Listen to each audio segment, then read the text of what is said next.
ગણેશજીના પવિત્ર અવસર પર આજે આપણે બનાવીશું ગણેશજીના પ્રિય અને ખૂબ જ ટેસ્ટી સાથે મોઢામાં મૂકતા જ મીઠું પાન ખાતા હોય એવું બ્લાસ્ટ કરે એવા પાનના મોદક.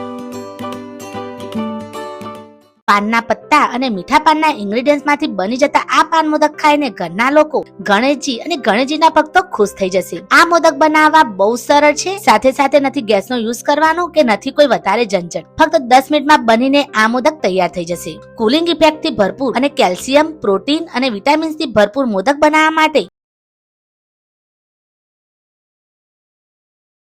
મેં અહીં છીણેલું એટલે કે કોરા ટોપરાનું છીણ લીધું છે. અહીં મેં જેટલી ક્વોન્ટિટી યુઝ કરી છે એમાંથી 5 મોદક બનશે. પણ તમારે વધારે વ્યક્તિઓ માટે બનાવવાની હોય તો એ રીતે તમારે ઇન્ગ્રેડિયન્ટ્સમાં ઓછું વધારે કરી દેવાનું. એક લીલા પાનના પત્તાને આ રીતે ઝીણા ઝીણા કટ લગાવીને આમાં એડ કરીશું.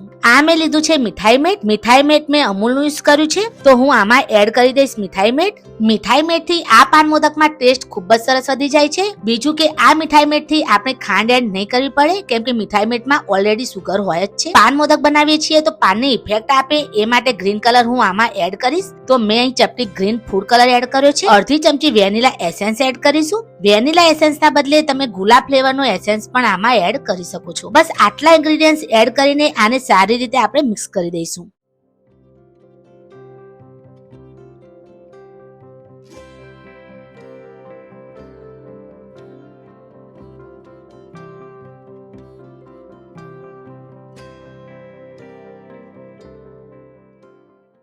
હાથોથી પણ થોડું મિક્સ કરી દઈશું. ખૂબ જ સરસ દેખાય છે આપણી પેસ્ટ. હવે સ્ટફિંગ તૈયાર કરી દઈશું. તો એના માટે એક બાઉલમાં હું અહીં ગુલકંદ નાખીશ જે તમને આસાનીથી માર્કેટમાંથી મળી રહેશે. ડ્રાય ફ્રૂટ્સ 2 ચમચી જેટલા એડ કરીશું. ડ્રાય ફ્રૂટ્સમાં મેં બાદામ, કાજુ અને પિસ્તા નાખ્યા છે. આ ડ્રાય ફ્રૂટ્સને આવા ઝીણા ઝીણા કરીને એડ કરવાના તમારે.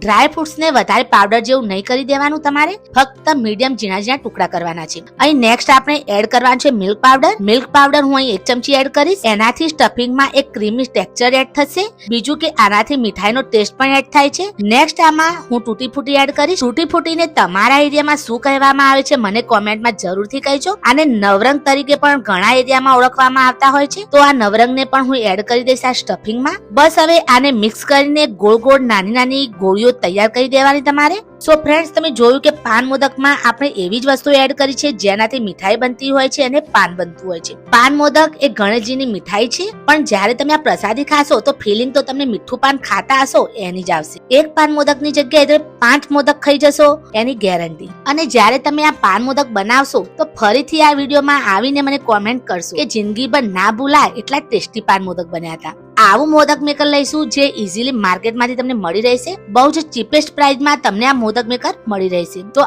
આ મોદક મેકરને હું ઘીથી થોડું ગ્રીસ કરી દઈશ જેથી આપણા પાન મોદક સરળતાથી નીકળી શકે. એમાં આ રીતે પહેલા આપણે ટોપરામાંથી બનાવેલો માવો એડ કરીશું. બંને સાઈડથી આ રીતે દબાવીને ભરીશું.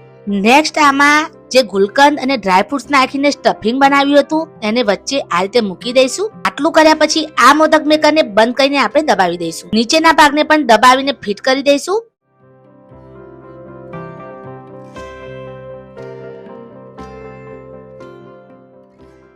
આજુબાજુથી જે એક્સ્ટ્રા બધું નીકળે એને પણ ક્લીન કરી દેવાનું. બસ હવે આને ખોલશો એટલે આપણો મોદક બનીને તૈયાર છે.